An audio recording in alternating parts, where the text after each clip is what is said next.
چنانچہ روایت ہے کہ حبیب اعجمی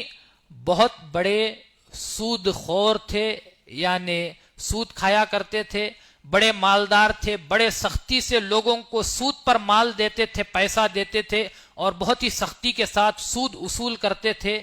دل نہایت سخت ہو چکا تھا، لوگوں میں بدنام تھے۔ ایک دن کہیں جا رہے تھے، راستے میں چند بچے کھیل رہے تھے، جو ہی بچوں نے حبیب اعجمی کو دیکھا، انہوں نے کہا کہ دیکھو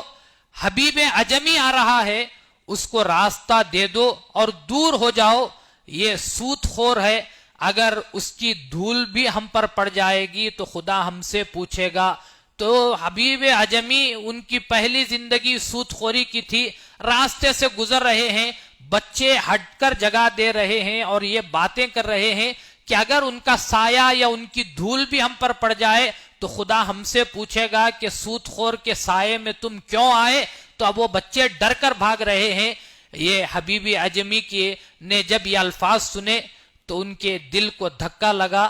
دل نے کہا کہ اے حبیب اعجمی، یہ تیری زندگی، یہ تیرا مال، یہ سب کچھ کس کام کا؟ چھوٹے اور معصوم بچے تجھ سے نفرت کر رہے ہیں، تیرے سائے سے بھی ڈر رہے ہیں، تجھ سے دور بھاگ رہے ہیں۔ جب دنیا میں یہ حال ہے تو سوچ کہ تیرا قیامت میں کیا حال ہوگا۔ یہ خیال آنا تھا کہ اس کے ساتھ ہی دل نرم ہو گیا۔ جتنے گناہ ہوئے تھے وہ تمام گناہوں پر شرمندگی ہوئی، احساس ہوا۔ اسی راستے کے پر ایک خانخواہ، ایک ولی کی درگاہ تھی، ایک ولی کا جو ان کا قیام کرنے کی جگہ رہتی ہے، خانخواہ رہتی ہے، اس پر نظر پڑی، بس وہاں گئے، دل کھول کر روئے، ندامت کے ساتھ، شرمندگی کے ساتھ، گناہوں کو یاد کر کر کر آپ روئے اور سچے دل سے توبہ کی اور نئی اور پاک زندگی شروع کرنے کا عزم لے کر آپ خانخواہ سے باہر آئے اور اسی راستے سے گھر پر واپس جانے کے لیے اسی راستے پر آئے۔ وہی بچے جو جاتے وقت ڈر کر بھاگ گئے تھے اور یہ کہہ کر بھاگے تھے کہ ان کا سایہ بھی پڑ جائے گا تو خدا ہم سے پوچھے گا کہ سود خور کے سائے میں کیوں آئے، وہی بچے اسی راستے پر کھیل رہے تھے۔ اب بچوں نے حبیب اعجمی کو دیکھا تو انہوں نے پکار کر کہنے لگے،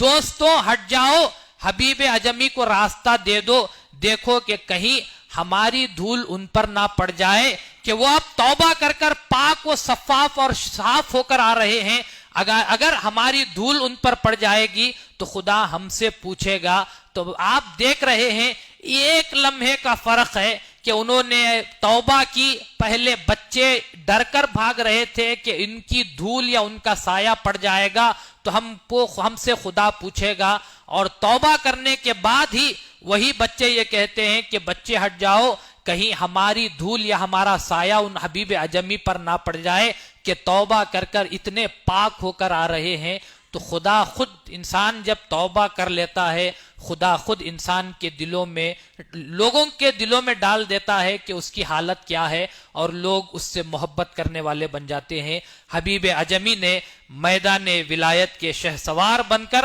ہزاروں لوگوں کی آپ نے رہبری فرمائی۔ فقط ایک توبہ میں جو تبدیلی ہوئی، آپ نے حبیب اعجمی نے کئی لوگوں کو راہ راست پر لے کر آ گئے۔ تو یہ توبہ ہے۔ ہم تمام کو چاہیے کہ ہم اپنے اپنے خطاؤں کو، گناہوں کو یاد کریں، جس مقام کے ہیں اس مقام کے جو گناہ ہم سے سرزد ہوئے ہیں، ہم کو چاہیے کہ ان تمام گناہوں سے اپنے پروردگار کے پاس شرمندگی کے ساتھ روتے ہوئے خدا کے پاس ہم کو دعا کرنی چاہیے۔ رسول اللہ صلی اللہ علیہ وسلم نے ارشاد فرمایا کہ 2 قطرے ایسے ہیں جو قیامت کے دن تمام انسان کے نامہ اعمال میں جو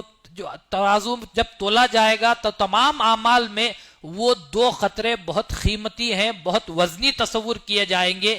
ایک خطرہ وہ ہے جو شہید کے جسم سے بہنے والا پہلا خون کا خطرہ ہوتا ہے، اور دوسرا وہ قطرہ جو ایک انسان جب خدا کو یاد کر کر خوف خدا سے گناہوں کی توبہ کرتے وقت اس کی آنکھوں سے آنسو جاری ہوتے ہیں، وہ خطرہ انسان کے ترازو میں جب اعمال تولے جائیں گے تو بہت وزنی مقام رکھا کرتے ہیں۔ تو اپنے خدا کے پاس عاجزی کرتے ہوئے رو کر گڑ گڑا کر اپنے گناہوں سے توبہ کرو اور اپنی اچھی بہتر زندگی گزارنے کی کوشش کرو۔ حضرت امام